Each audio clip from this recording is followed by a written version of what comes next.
Les disciples étaient des hommes qui avaient été amenés à désespérer d'eux-mêmes. Au début de cette école, qui devait durer 3 ans, ils avaient dû abandonner tout ce qu'ils possédaient. Mais c'est seulement à la fin de cette période qu'ils avaient commencé à se donner eux-mêmes.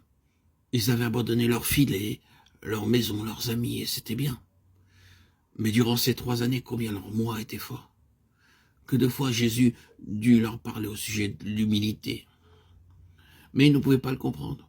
Ils étaient constamment en contestation pour savoir lequel d'entre eux serait le plus grand. Même lors du dernier souper, lorsqu'ils étaient assis autour de la table et qu'ils venaient de célébrer la Sainte Seine, ils discutaient encore à ce sujet. Lequel serait le plus grand parmi eux? Luc 22, 24. Ils n'avaient pas renoncé à eux-mêmes. Une fois de plus, il était manifeste qu'ils vivaient bien peu dans l'esprit de Jésus. Mais Christ les avait enseignés, les avait formés. Il leur avait enseigné jour après jour que l'orgueil est un péché. Et il leur avait montré que l'humilité est une gloire, et quand il mourut sur la croix, eux aussi eurent à souffrir une terrible mort. Pensez à Pierre, le disciple impétueux qui avait renié son maître.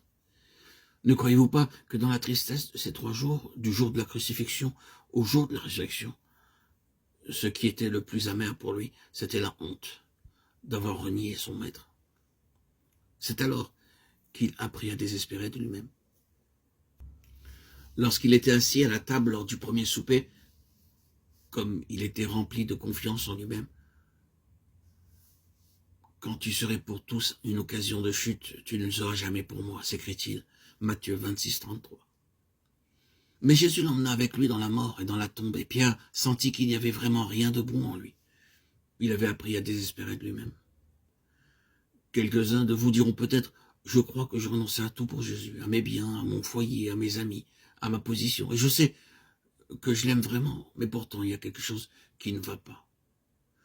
Je n'obtiens pas la bénédiction que je cherche.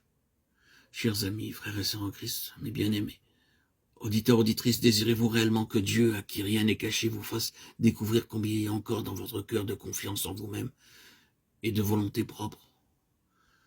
Considérez par exemple la manière dont vous jugez les gens.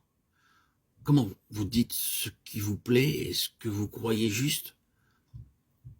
Vous n'avez pas encore appris à étudier l'humilité et la tendresse de Jésus? Tout ceci est le moi, l'ego. Vous travaillez pour Dieu, vous essayez de faire le bien, mais en réalité, c'est votre propre travail que vous faites.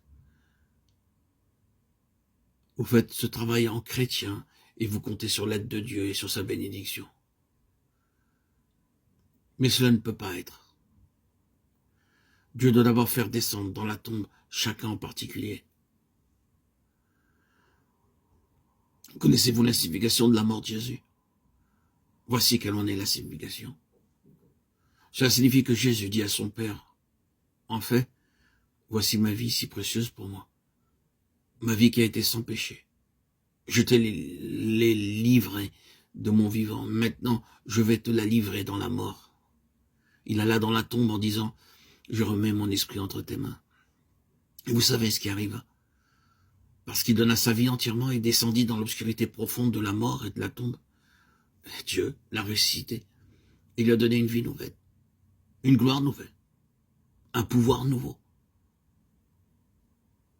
Dieu l'a élevé de la tombe à la gloire. La mort était le secret de la résurrection.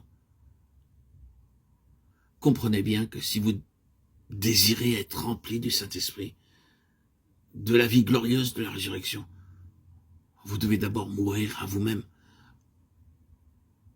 à votre moi, à votre ego, si enflé de lui-même, si imbu.